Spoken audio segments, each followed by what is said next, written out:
All right. Well, let's get started. It's 3 minutes past 11. So good morning, everyone, and thank you so much for joining us on this webinar. So we're covering diversity of thought and dyslexia in the workplace. The session is recorded, so if you need to duck off early or you want to share it with colleagues, you can catch up later and we'll get that out hopefully later this week, but it's more likely to be earlier next week. The UK help us, but they're on a bank holiday, I think, on Monday, so that might slow things down.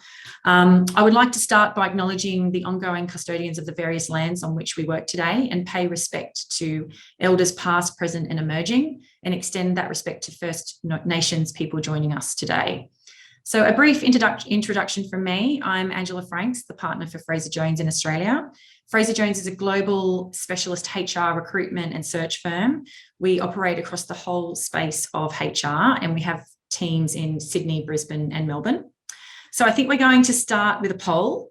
And while we launch that, if that's okay, Mel, I'd like to highlight that it's World Schizophrenia Awareness Day, which sort of seems timely given some of the things that we're going to talk about. So let me just see, right. So we just want to get a sense from the audience. Do you have dyslexia, work with somebody who has dyslexia, have a relative who has dyslexia, or you don't know anyone with dyslexia? So if everyone just wants to quickly vote so we can get a sense on where we're at. I'll give everyone a minute. Mel, does that look like it's ready to go?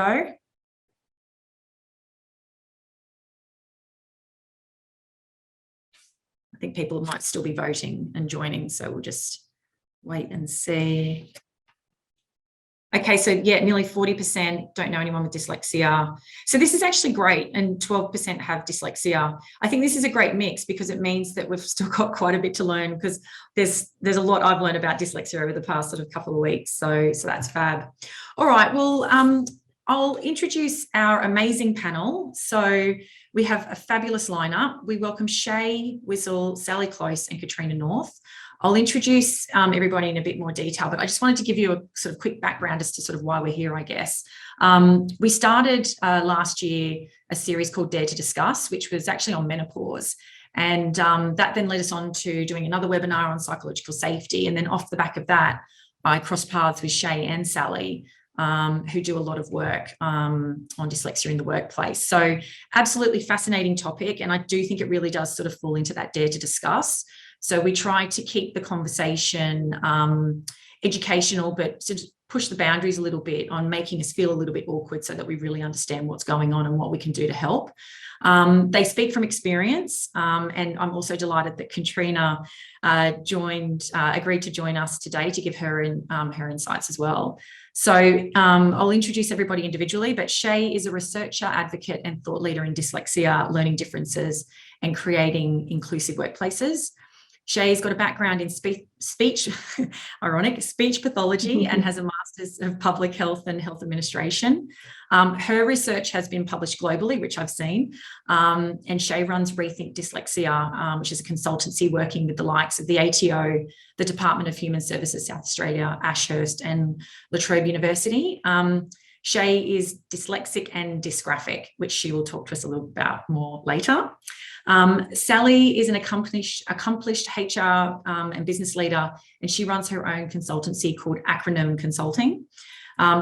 She focuses on business improvement and organisation development. Sally has an impressive background in retail and FMCG and has worked at the likes of Bunnings and George Weston Foods. Sally's clients include Dulux, Caboodle Kitchens and Monarch. Sally is the parent to a dyslexic child. And Shay and Sally work very closely together, partnering with clients on OD and programs to educate people on dyslexia in the workplace. Katrina is the inclusion, diversity and belonging leader at Avanade and runs her own consultancy, Inclusion by Design, and works with clients such as EY, Queensland Law Society and NIB Health Fund. Katrina is also dyslexic. So yeah, thank you so much for joining us. I'd like to say that I have something that I could add to that, but I don't at the moment. I feel like I'm a part-time dyslexic, so I'll take that. Right, we're going to launch another poll. So I think this one's on how we recognise dyslexia in the workplace, if that's right, Mel. I'll wait for that to pop up on the screen. Yes. Do you know how to recognise dyslexia? So yes, no, or not sure. Let's see how those, will give those a minute. Welcome to everybody who's just joined, by the way. Sorry if we missed you at the start.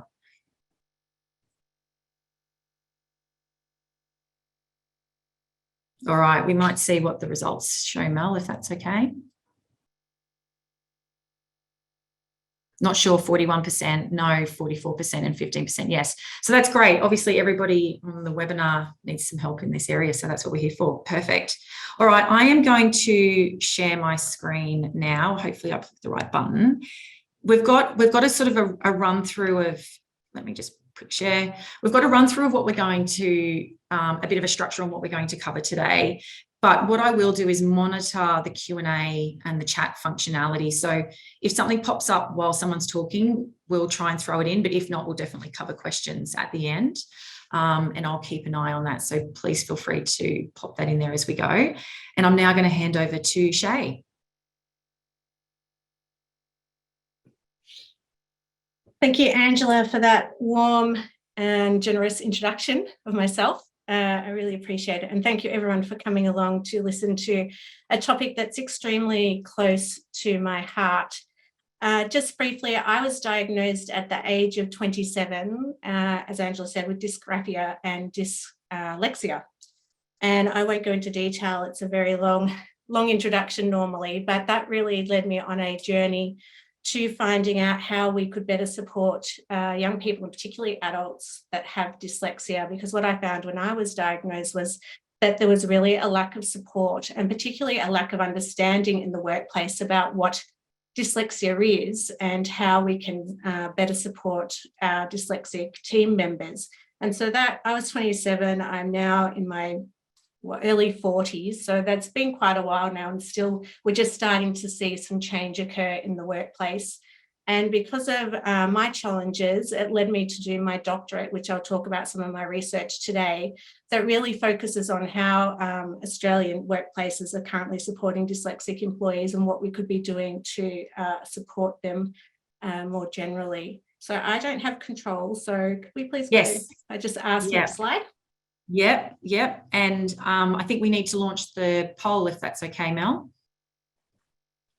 So I think we've got two more polls, so this is one of them. So what is the prevalence rate of dyslexia? What do you think is the prevalence rate of dyslexia? So 1 in 5, 1 in 10, 1 in 50, 1 in 100. So we'll give everybody a couple of seconds to vote. And then I think, Mel, will you share the results once everyone's finished voting? Oh, Shay, do you want to comment on? Yes, well, that's great. Nearly 50% of people got that correct. So it is 1 in 10 Australians that have dyslexia. But before we get to that, I just wanted to talk about, so when we're talking about dyslexia, it actually sits under the umbrella term of neurodiversity. So at the moment, if we're looking at inclusion and diversity within the workplace, that term is used a lot. And what we hear, a lot of people with autism are sitting under that, and the term neurodiversity actually came out of the autistic movement. And slowly over time, other different difficulties have started to sit under that umbrella term. And so you might get other terms as well, such as dyspraxia, dyscalculia, dysgraphia, ADHD, and then autism as well sit under that umbrella. And it's growing and more over the years of different conditions sitting under it. But dyslexics make up 50% of the neurodivergent population. So we are the biggest cohort that sit under that umbrella at the moment. And Australian work suggests that it's 1 in 10. Someone popped up 1 in 5. And if you look at some of the work in the UK, and particularly out of the US at the moment, they are saying it's 1 in 5. And the prevalence rates vary across the globe because of a number of factors. One is how people are assessed, the age of assessment, and then there's different terms around how people can be assessed. But from my research and the general understanding within Australia is that it's 1 in 10 at the moment. It is known as a specific learning disability. So again, we sit under another umbrella, and it's recognised under the Discrimination Act as a disability. So if we're looking in the workplace, we're protected under the Discrimination Act, the Human Rights Act, and also Fair Work as well. So when we talk about dyslexia, it's a neurological condition and it affects our ability to understand or process phonological information. So that means that we have difficulty with reading fluency, reading comprehension, and then reading speed of reading as well. And so that in turn can affect our spelling and grammar. And for some people also their writing can be impaired and sometimes their maths ability as well, they can have difficulties in. We now know that it's highly linked genetically. So in my family, it most likely comes from my dad. One of my brothers is dyslexic and he was diagnosed after I was, and then two of my nephews as well. So generally when we're talking to people, if they haven't been assessed or they've recently been assessed, which is quite common as an adult to be assessed, then we generally look at that family history as well. And you'll usually find that someone else in the family has it as well. We also know that those with dyslexia can have a combination of ADHD and dyslexia, ADHD and autism, and those other co-occurring difficulties of dysgraphia, dyscalculia, and dyspraxia. And dysgraphia for me is I have difficulty with my writing, so that really affects me more than my dyslexia. But for some people, their mathematics can be really impaired, and that's when you're looking at a dyscalculia difficulty. And then dyspraxia is coordination, but we're changing the terms over to, you might hear of developmental coordination disorder as well. But what the research is telling us is that those with dyslexia work across all industries at all different levels. So I think it was around 47% of people didn't know someone with dyslexia, and that's probably really uncommon, not just because of the prevalence rates, but you'll normally, once you start talking, it might be a family friend has it, someone at your school has it, someone's child has it, and slowly if you start to talk to people, you'll see that actually you do know people that have dyslexia because we are everywhere. And as you'll hear today from Sally and Katrina, we're working in all different areas as well. And please stop me if you have any questions. Do we want to go on to the next slide? Yeah, Shay, I will do. There was a quick question wondering if there's a connection between left-handedness and dyslexia. No, but well, Judith's here from Wales. She might say differently. I mean, one of the criteria we do talk about left and right, but it's not prominent that if you're left-handed, you're going to be dyslexic. Right. Thank you. All right. Sorry, so if we go to the next. Yeah, sorry. There we go. So what are the difficulties that we might see with someone with dyslexia? So even though it's the core is our reading challenges, it actually can affect us in a multiple different ways. So writing can be impaired. So you might see someone's emails have grammatical mistakes in them. The sentences might be a bit confused or a bit incoherent. Spelling errors are consistent. And even though people use Microsoft Office and we all have spell check on, that's not really a strong enough tool for us. We need other tools that can help with our grammar and spelling. Motor coordination, so you might notice poor handwriting. So if you ask someone to get up during a meeting and write on the board, you might see that their handwriting is messy or a bit incoherent when you're trying to read it. Short-term memory difficulties, so being able to retain more than 3 numbers can be difficult for us, or sequencing of instructions also given to us quickly might be challenging as well. Listening, so if there's a lot of background noise, we may find it hard to hear what's being, the information that's being given to us and then retain it as well. So we can have those difficulties. So I'm having a conversation, I can't have the TV on in the background, or I can't have the radio on. And if I'm working in the office and I need to work on something that's important, then I'll have to sit in a different room so I'm not distracted. And then spatial temporal difficulties. Now, this for me can be really challenging. So I get lost really easily, even with Google Maps. A pin drops you to where you should be, but it doesn't give you the exact location. So I can still be walking around trying to find where I need to go. But I'm very persistent, and especially if it's around something like getting my nails done or a massage, I'll make sure I get there. But that means I have to make sure that I leave home early because I have to plan for getting lost. Also, left and right confusion can occur. So when I was in cadets, I'd be called out in front of everyone at school because I would go the opposite way to everyone else. So I'd go left instead of right. So those spatial temporal difficulties we can have as well. So when you're thinking about all these different challenges that someone with dyslexia might have, you might think originally it's just their reading and their writing, but there's all these other factors. And then what's overlaying that really is the social and emotional well-being that can be affected, particularly in the workplace, if we're trying to manage all these difficulties without getting any support. But one thing we must note is that everyone's different, and it is a spectrum like autism or other neurodevelopmental difficulties. And depending on someone's age of diagnosis or if they've had access to interventions, you might notice that some things they're really good at, where another dyslexic might struggle as well. So it is on a continuum and everybody is different. So for me in the workplace, writing reports takes me a lot longer. Emails take me longer. I have to read them multiple times, even though I do have spell check on to make sure. And I'll still get them back sometimes, and people have said, I don't understand what you're saying. Down to sending a text message can be really quite challenging for myself and for the receiver of that text message. But writing reports for me really is takes me a lot longer than other people would. And so I'm finding that I have to work a lot longer than others. And that's what the research tells us as well, that those with dyslexia are working harder to try and keep up with their peers and to keep up with the workload. So they might be working back later, they might start earlier, they might work through lunch. And so this can then start to cause challenges within team environments where someone looks like they're not keeping up with the rest of the team. But I might hand over to Katrina or Sally to see if there's anything else they wanted to add around some of the difficulties they have or they've seen in the workplace. Oh, Shay, I'm just laughing. Like, I don't think any time and I'm an old chick, and I think I was diagnosed when I was about 12. So nobody has ever said the spatial temporal and the left and right thing to me as common. And like, it's a household joke for us in our families.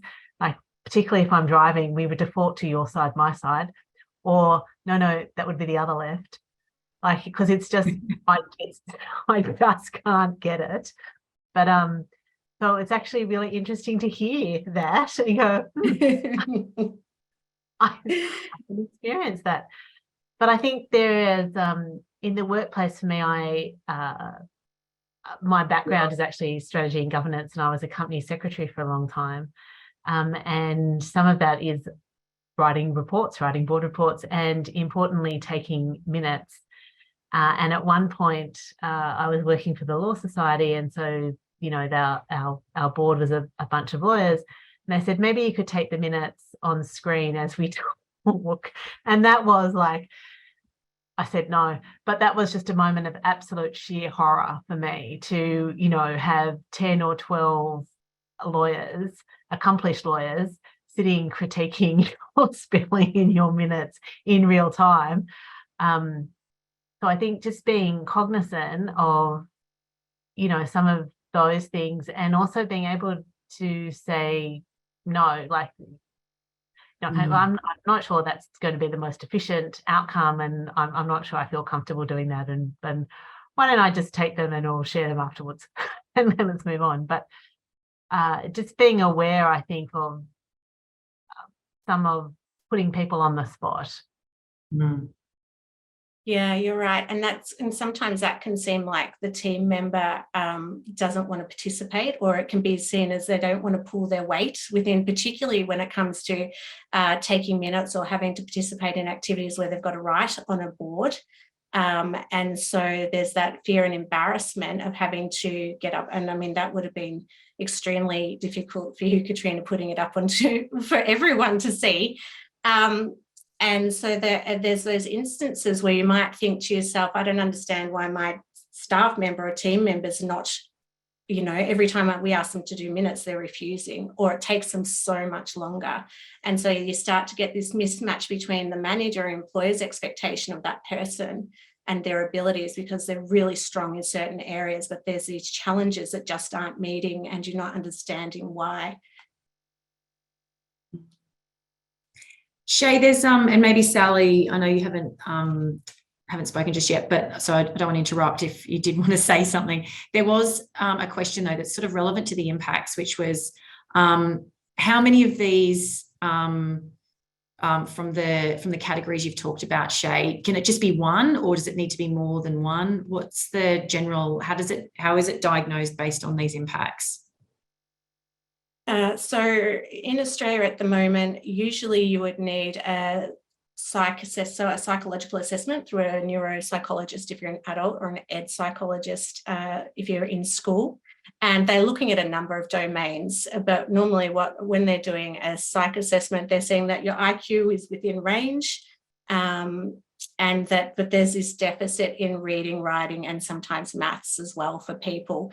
And so usually there'll be a combination of some of these difficulties, but for some people, like some of my friends are dyslexic and they're really, really good at maths. I would have thought I had dyscalculia because my maths is quite poor, but I didn't have it. So there's some people with dyslexia will just purely have reading and writing challenges, but it would be very unusual for them not to have a mix of these difficulties. It just might not be obvious, or they might not know, like Katrina, just thinking that was the norm for her, getting her lefts and rights confused, but it could actually be linked to her dyslexia. Thank you. That sort of slightly answered another question, which was how do you get diagnosed, which you sort of just touched on then. So thank you for that. And so I think sorry, I'm getting sidetracked because I can see the questions popping up, but an assessment is quite prohibitive for a lot of people. So it's over $1,500 for an assessment. For a full assessment through somewhere like Speld, it's around $2,500. So we find that when we're in the workplace, people are coming to us and they've got these difficulties, but they're struggling to be able to afford to get a diagnosis. Thank you. I've got to catch up on the chat, but did you want to go to the next slide now, Shay, or Sally, did you have something to add? We'll move on to the next slide and I'll chime in then. Great. Yeah, there you go.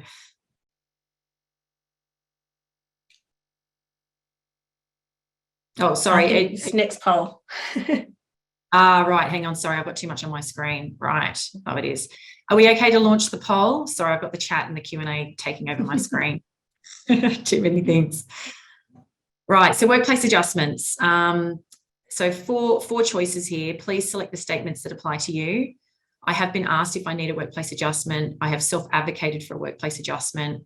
I've had an employee request a workplace adjustment, or none of the above. So we'll just give everybody a minute to respond. Mel will keep an eye on those and then share with us when we're ready to go.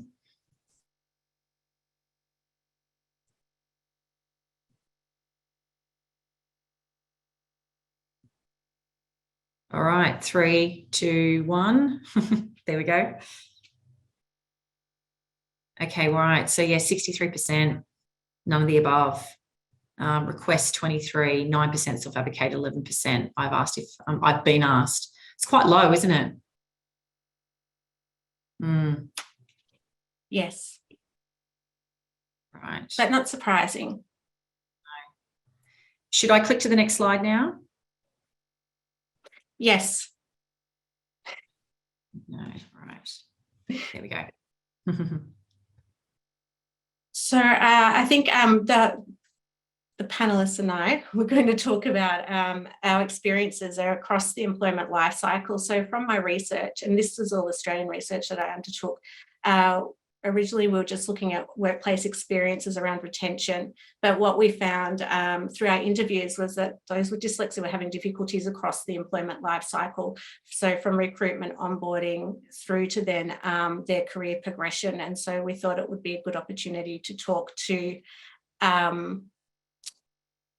Sally and Katrina about their experiences. Sorry, Angela, I feel like I've taken over your facilitation. No, sorry. No, don't be silly. It's, I know I had a bit of an intro there, but I got sidetracked with the Q&A in the chat. So no, this is definitely a team effort. But look, I think when we started talking about this and how it impacts throughout the whole employee life cycle, even just that example of talking on the board, you know, when you've got to get up and write and all those sorts of little things, it starts your brain ticking over, thinking, actually, I wonder if that was to do with that then. But it's, you know, it's obviously all a bit too late. So what I thought maybe if we start with the attraction piece. So some of the obvious adjustments during the attraction piece will be, you know, writing inclusive adverts and all that sort of stuff. What has anybody found that there's been particular things when you're either have applied for a job yourself in the past or going through their recruitment process where there has been more barriers than there probably should be?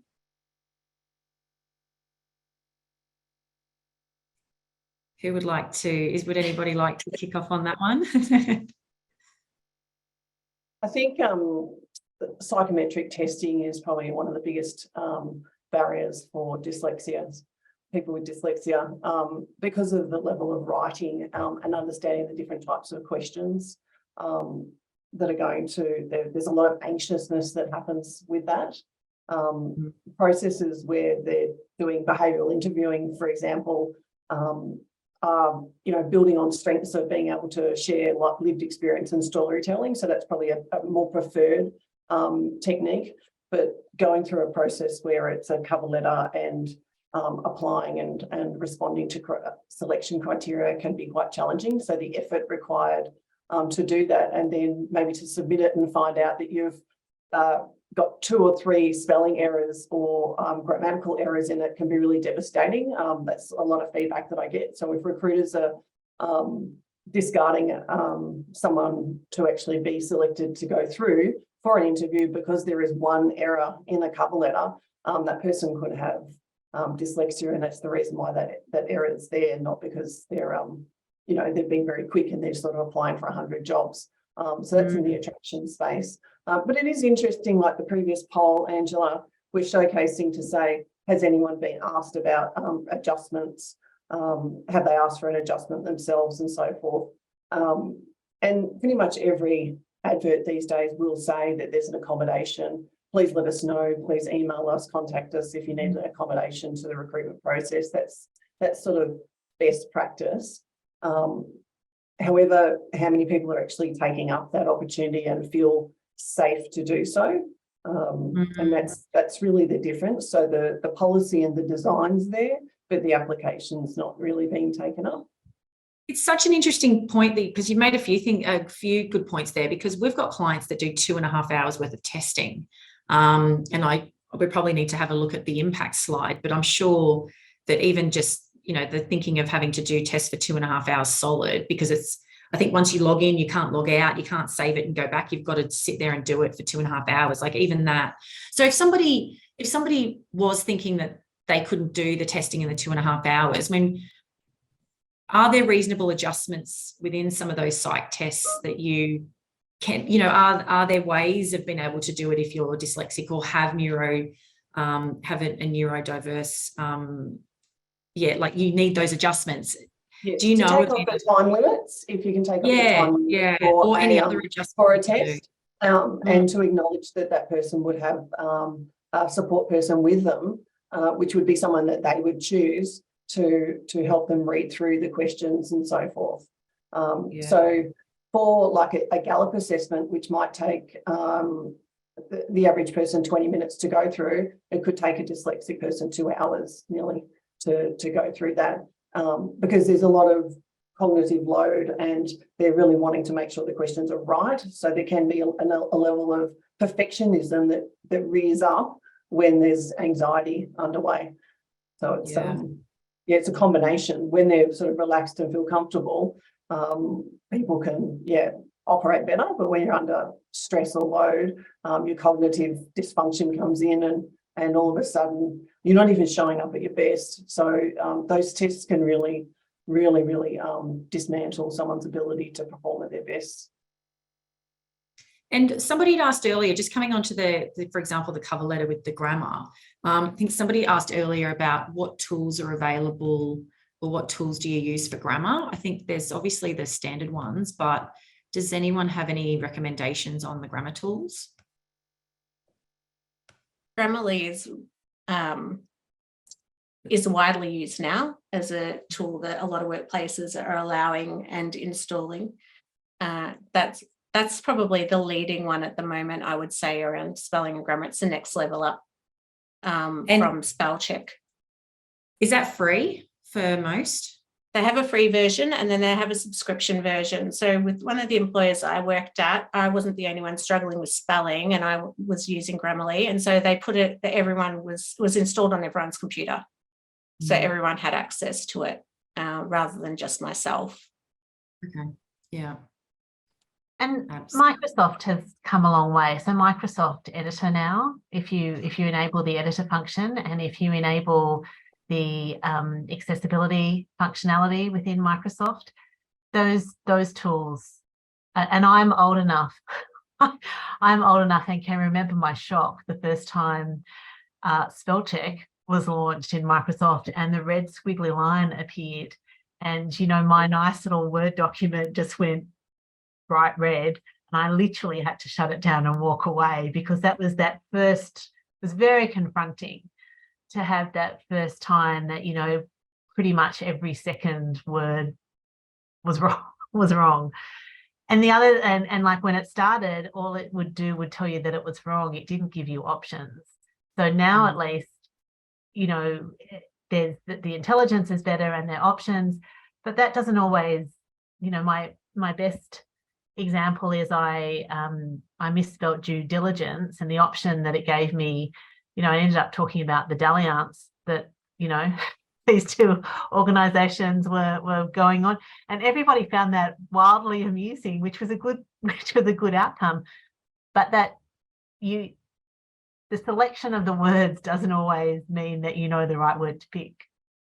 No, I sent out a request for everyone. It's supposed to be meditation on a Friday every week, and it said mediation.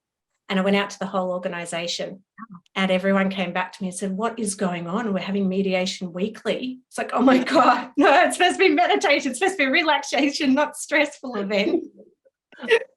So even when we've got the best of tools, sometimes we can still miss it. And that adds to our cognitive load as well, and the need for that peer support, where it's okay to ask for someone to help us do a quick spell check if we need to. Yeah, which, Jay, that leads us into peer support, with making sure that each of the team are actually in a position where they can actually talk about what their learning differences or difficulties might be, and to share in a team format.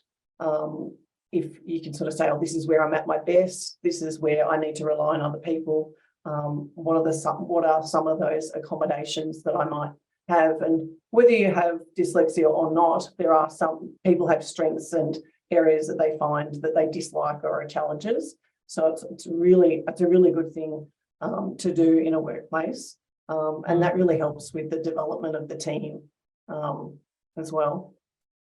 And actually, I know this is probably, we had a bit of a run sheet, but if I jump ahead, because we were going to talk about psychological safety, which we did a webinar on it a few weeks ago, and how this kind of plays together with that disclosure piece.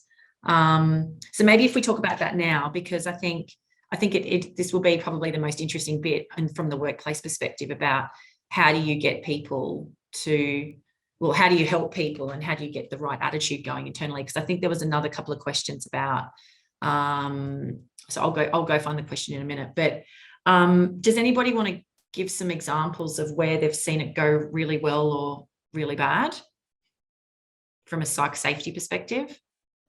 Well, I think if we even go back to the recruitment aspect of it, like Sally and I were talking about this last week, and she was saying, well, it's mandatory now, or it's expected that in your job ad you would have where we support inclusion and diversity, or if someone has a disability.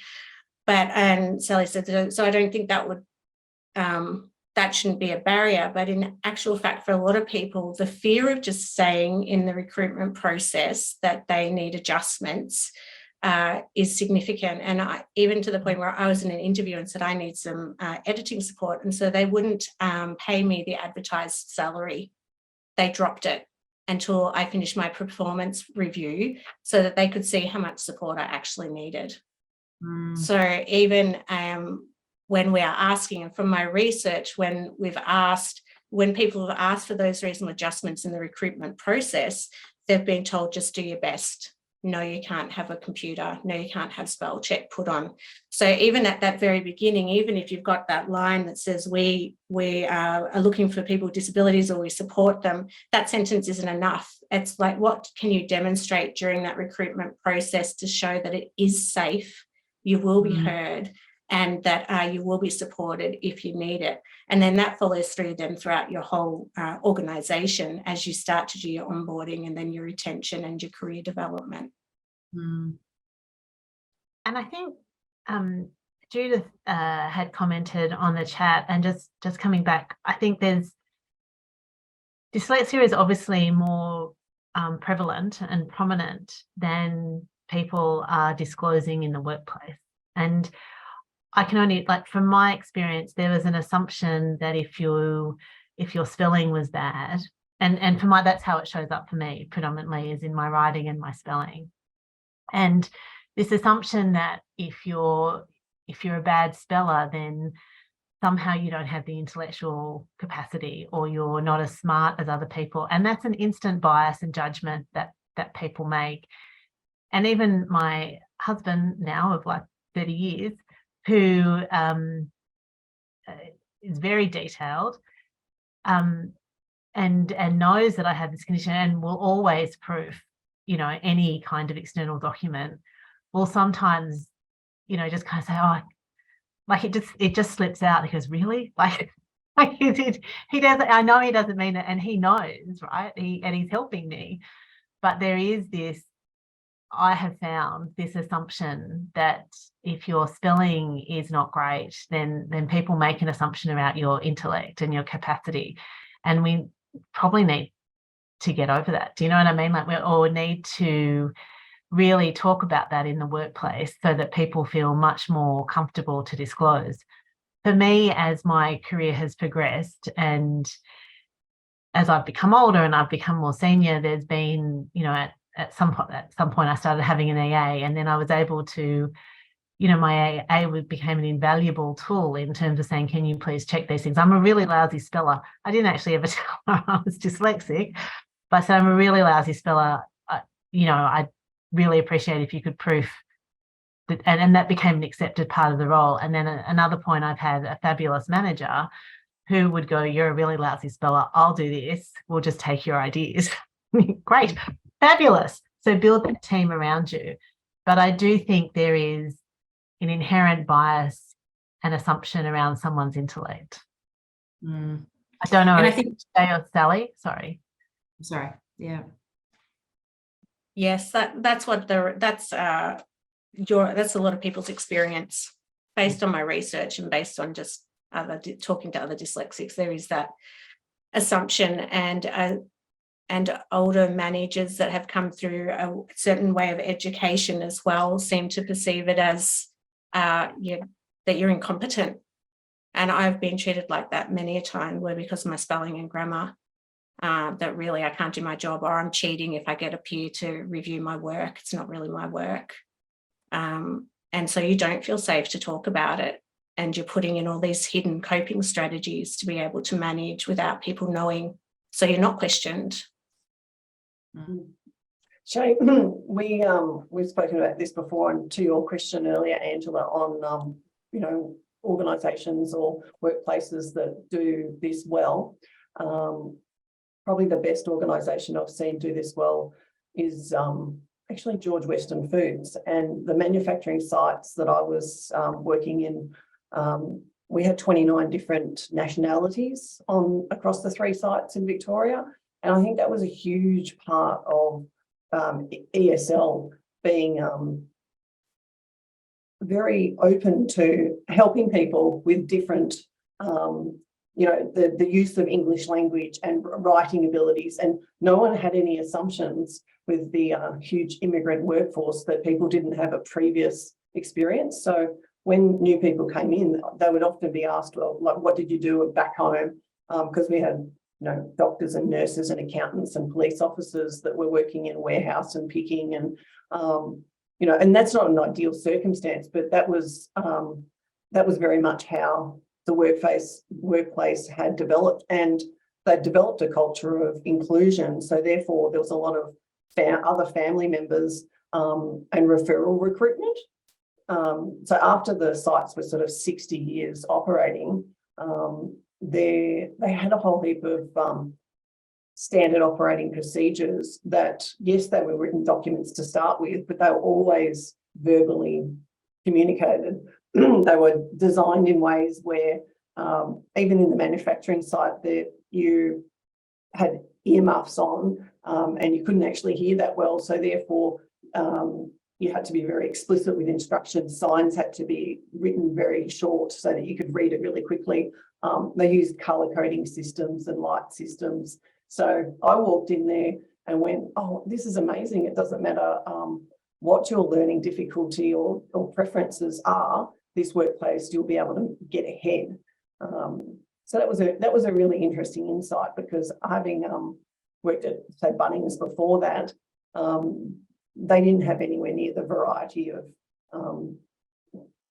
sort of systems and processes for all different types of nationalities. Yeah. Thanks, Sally. So there was I think we've sort of answered it. How can we better promote the need for reasonable workplace adjustments? I guess they talk about during the recruitment process, but I think in answer to that, from what we're saying, it's just this education piece, isn't it? Getting people to understand why some things may be easier or harder for others, and then just being respectful of and actually being curious and asking the question. Sorry, this is sort of a bit off-piste, but there's no, in terms of from a legislative perspective, you don't have to inform people, but if you do, then certain things kind of come into play, don't they? Is that right? Yes, so no one needs to disclose they've got a mental health condition or a disability or a hidden disability in the workplace, but when we do disclose, then we are able to access reasonable adjustments, because, as someone said in the comments, by law, we are entitled to workplace adjustments. So then that it does enable us to access the supports that we need and to start that dialogue. But until we get that psych safety piece right in the workplace, it's hard for people. And so they really are having to put personal strategies in. And some of them can even be sending work out of the organisation, which then becomes quite a risk. But I used to do it with my mum. I'd send out pieces of work and she would read it for me and edit it and send it back, or I'd send emails or a variety of documents that someone externally would review for me because I couldn't get that support internally. Thanks, Shay. Sorry, I'm just getting some help from colleagues. I need to get back on track with some of the questions, and I'm just conscious we've already done 45 minutes, which is crazy. This is every time I talk to Shay, Sally, or Katrina, it turns into like 2 hours. So while I get back on track, I'm just going to quickly, there's two more technical questions. So is spatial temporal challenges different to spatial thinking? And then the other one is, without getting too much into the science, what is actually happening cognitively for a dyslexic person? So I'll let somebody answer that while I get myself back on track. And I think what was the second question, Angela? Sorry. Sorry, yeah, that's my bad, isn't it? What is actually happening cognitively for a dyslexic person? And then the first one was spatial temporal versus spatial thinking. And look, Dr. Judith, who's online from Wales, would probably be much better at answering that first question around spatial temporal and spatial thinking. But from my perspective, I'm terrible with spatial thinking. I can't place an object in a room, or I don't really have that 3D thinking, which is what someone I think that you might be referring to, which some dyslexics are really, really good at. I don't know, Katrina, for you, how you think spatially, but if I'm not actually in it, I can't understand it, which is why my doors are back to front when I did my renovation. And some of my rooms weren't to size because I couldn't spatially see it and understand it on the plan. So there could be some links, and Judith might want to add a comment if I haven't answered that correctly. She's got more of a background in this, but I don't know, Katrina, how it's been for you. Yeah, so it's interesting. I regularly order the wrongs, particularly over the internet. Like the dimensions kind of, I regularly order something, oh, that's much smaller than I anticipated, or that's much bigger than I thought I'd ordered. So that's how it plays out for me. I'm okay in terms of we will cut out stuff and put it on the floor. And And, you know, I have got a highly analytical, detailed husband who is actually incredibly good at that. And I'll go, no, that'll fit. And he'll say, no, it won't. So it hasn't proved to be a problem for me. But it's interesting. The cognitive, Angela, to your question or the audience question around cognitive dysfunction or overload, it really shows up with blankness. So that's probably the easiest way for the general population to understand what when they might be challenging a dyslexic, or they're in a position where too much information has come at once. What all you'll see is either overwhelm and stress and anxiety, or like snapping back, so irritability, or complete shutdown and leaving the scene. So shutting down and escaping is, Shay, if you agree with that or not, is what I've seen a lot with dyslexics, because it's just, the brain just has too much information in, and it can't operate anymore. So they really just need a break and some time. Yeah. And I think also you'll notice it in mental fatigue, and someone might be really strong in the morning, but by the end of the day, without enough breaks, or if they're struggling to manage their workload, that mental fatigue is significant. And people will say, oh, well, we're all tired. And yes, we are all tired. That, you know, we're all facing that struggle. But for those with dyslexia, there's an overlay of exhaustion, because we're having to put in those workarounds, or we're having to put in that extra time to keep up with the workload and the work demands. And if it's new information and dyslexics using 5 times the amount of brain space than a non-dyslexic is using to learn something new. So that's when you'll actually see yawning. You'll actually see a dyslexic yawn whilst they're learning, and they just get fatigued within sort of 15 minutes, whereas normally, so neurotypical person would be 45 minutes before you get cognitive load on learning. So yeah, that's where changing up and doing different activities within learning environments, and that sort of inclusive design in the OD space and the learning development space is really critical, which may sound complex, but really pretty much following adult learning principles is really covers off a lot of what a dyslexic requires as well. Sally, sorry, you go, Shay. Sorry, I know we're running out of time, but I think working to dyslexic strengths. So there's a lot of strengths that we can bring to the table. Katrina, you'll be able to list off a whole realm of them from your experience, and Sally's. But I think it's being able to put dyslexics into environments where they really thrive. And we see that when it's we're looking at problem solving and creative thinking, that visual, long-term planning, strategic planning, the soft skills that we're seeing more and more coming through with AI taking over roles where we've got high emotional intelligence. So it's putting dyslexics into environments where we know they're really strong, and we can reduce the cognitive overload of those areas where they're struggling in.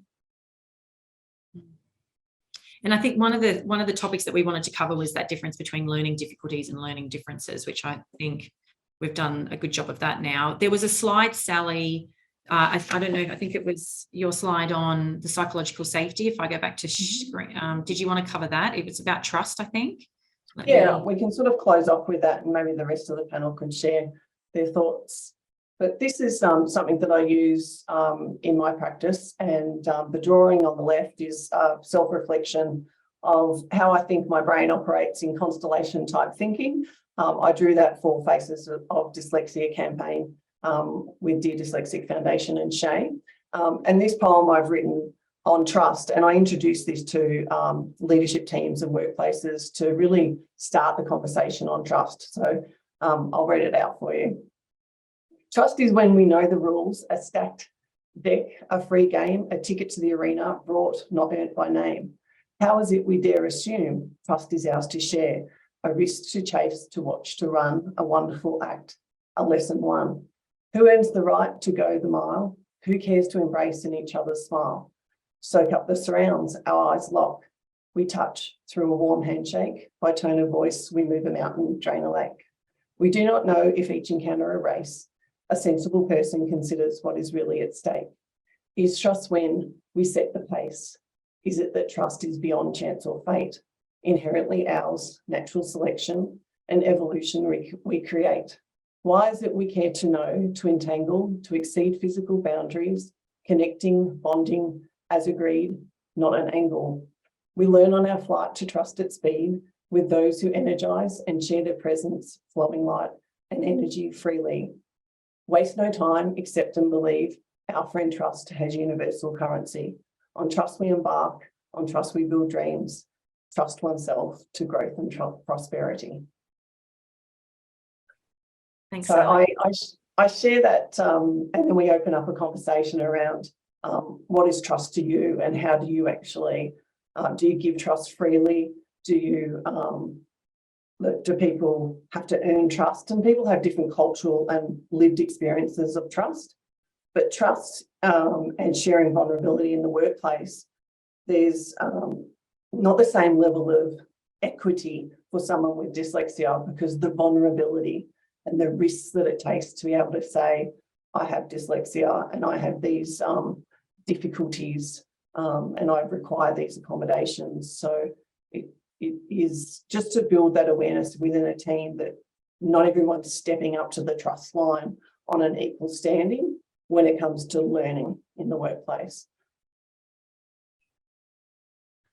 And actually, Katrina, when you were saying about being a like saying I'm a rubbish speller, it's sort of like it's quasi disclosure, isn't it? So you're sort of saying these are my strengths, these are my weaknesses, without sort of having to stand there and say I am this or I am that. So, but I think it's a bit of a journey, isn't it? Because you don't know who the audience is and what they're thinking.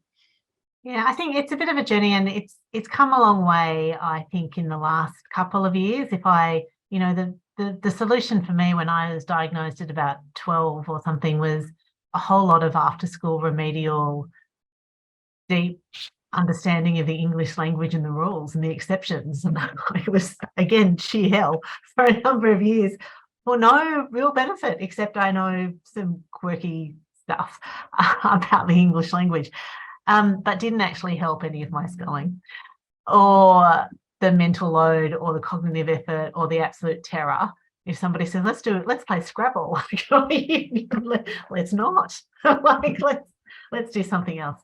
But I am seeing what I really am loving at the moment as kind of email disclosures.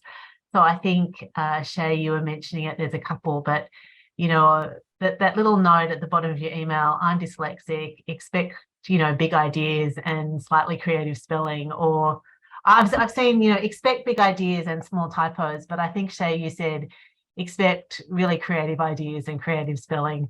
And like, that makes me smile, that resonates. And I think that's actually something that's helpful, right? That's helpful to people.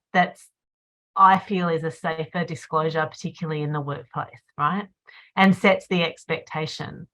So I think the more that we can normalize and encourage people to share those types of things, not just if you're dyslexic, but, you know, all your strengths and weaknesses.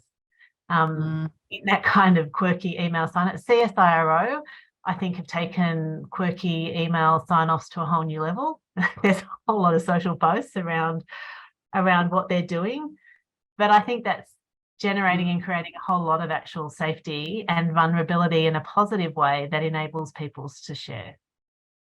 And I think it's actually just the tone that's so important, right? Because making it a little bit, it's a statement rather than a cry for help, if that makes sense. Because if somebody says to me, I'm dyslexic, I'll be like, oh, okay, do I need to do something? You know, and if you haven't got that education piece, but when you're saying expect this because I am dyslexic, you go, oh, okay, all right, I know where I'm at with it. So I think, yeah, sort of helping people understand that there's nothing that they need to do just other than being aware, I think is actually really helpful from that email perspective, definitely. I'll have to Google CSIROs. Maybe it's on Twitter, is it? Or their yeah, there's a range of social, but they've got this quirky kind of email sign-off thing. But I think also to Shay's point, you know, my strengths and then my strengths is that really big picture thinking. I can see the big picture super clearly, super quickly. I can connect random bits of information and go, oh, that's where we're heading, sometimes that's pretty frightening for people as well, right? Because I think your brain is wired in such a way that you can see that really quickly, and other people takes a little bit longer. But like, I'm kind of, let's play to the strengths. It's like, take me out of some of the admin and let me do the strategic, big picture stuff, which is where I'm really good at. And even if we swing back to that recruitment process we're talking about at the start, because obviously we see a lot of this is, you know, I have a lot of respect for people who own their strengths and weaknesses from the get-go. So they'll say, look, if you're looking for a big sky thinker, that's me. If you're looking for somebody who's in the detail, that's not me. And that's actually really helpful from the outset, because then it's sort of, you know, you've got that disclosure, you know where you're at. Look at the time, we've got 2 minutes to run.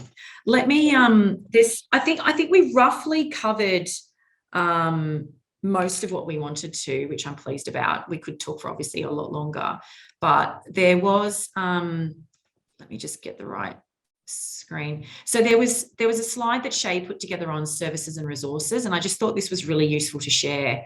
Shay and Sally obviously work quite closely together, and Katrina's obviously got her consulting practice that focuses more on inclusivity.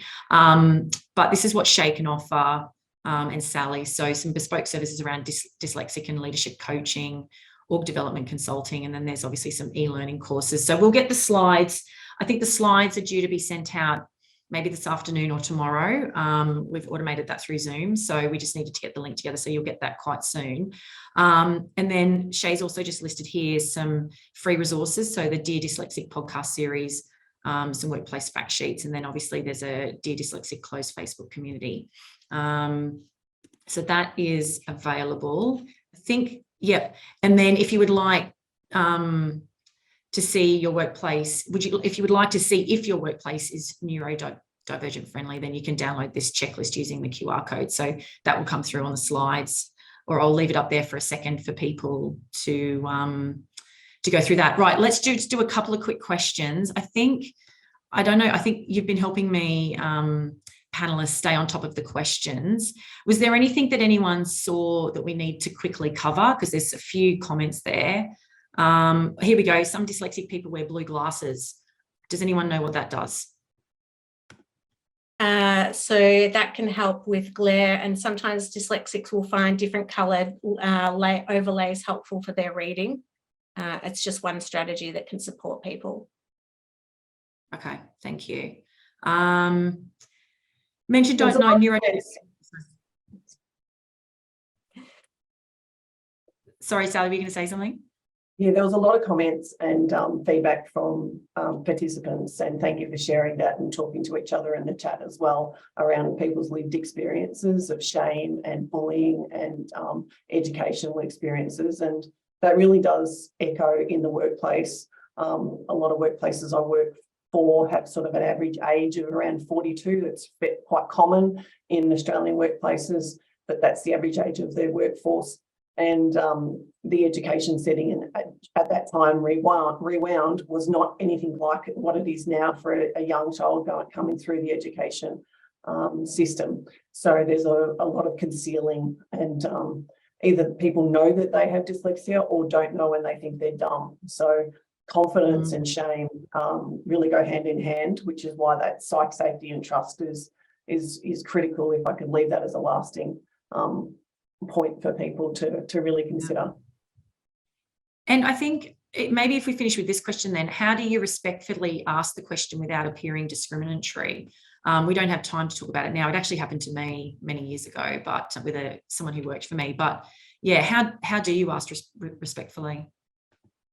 I think it comes back to how your policies and procedures are placed, and that you're asking everyone the questions. It's around universal design principles and support, that everyone gets asked, like at the beginning when a lot of people said they'd never been asked about reasonable adjustments. So asking that question at the start so that you know, and you know, Angela, your point of people disclosing when they're doing the recruitment process, that's how you build strong teams, is that you're bringing people in with different strengths. But if from the beginning of the process, you're saying you have the option for accommodations, is there anything you need? Is there anything you'd like to share with us throughout that employment cycle? Then people are more likely to be able to feel comfortable in answering that. And I just quickly, I know we're at time, but we reframe that question around how do I enable you to be and do your best? Yeah. Because that is a really inclusive, universal question that most people will respond to. Yeah, yeah. I It's also not like to ask, how do you like to learn? Yeah. So Yeah. when's the time when you've learned something and you really enjoyed learning it, and how did you do that? And then give me an example of something else that you found really challenging to learn. What was it? And try and help sort of unpack what their learning strengths are and what their learning challenges are, because the focus is on learning to enable the person to show up at their best, as opposed to the focus of trying to find out whether someone has dyslexia or not. Yeah, because you kind of need to leave that to the professionals. Yeah. Cool, Shay. I think we're fresh out of time. I think we need, we definitely, this is a topic that definitely doesn't take an hour, does it? But look, thank you so much to Katrina, Sally and Shay for joining us today. So as I mentioned, we'll have a link coming out with the slides, and then maybe a few days after that, the recording. Also keep an eye on the Frazer Jones website and LinkedIn pages. We're running some more webinars throughout the year.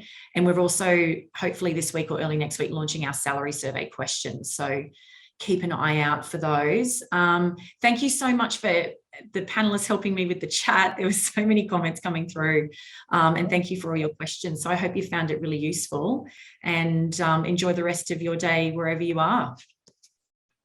Thank you, everyone. Thanks for having us, Angela. I really appreciate it. Pleasure. Thank you. Thanks. Bye.